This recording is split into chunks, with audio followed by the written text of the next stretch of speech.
Hello everyone, welcome back to my another new video. সকলকে মকর সংক্রান্তির অনেক অনেক শুভেচ্ছা।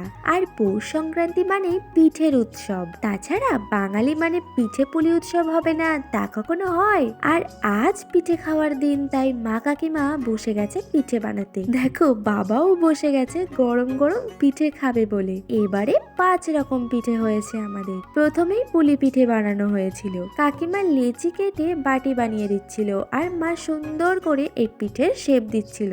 আমার লক্ষ্মী পেঁচাও কিন্তু বসে গেছে পিঠে বানাতে। এবারে আমিও শুরু করলাম পুলি পিঠে বানানো। আসলে আমি পারি পুলি পিঠের শেপ দিতে, তবে বছরের শুরুর প্রথম পিঠেটা কেমন যেন হয়ে যায়। তবে এটা খুব একটা খারাপ দেখতে হয়নি, ভালোই হয়েছিল।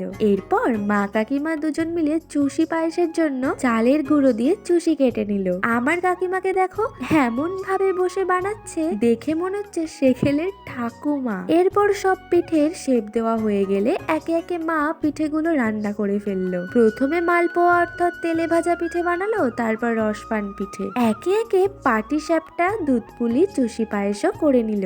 আর একটা কথা, আজকের পিঠে তৈরির পুরো নারকেলটা কিন্তু আমি কুড়িয়েছি। এটা এত আনন্দ করে বলার কারণ, জীবনে প্রথমবার নারকেল কুড়িয়েছিলাম, তাও বাবার গাইডে।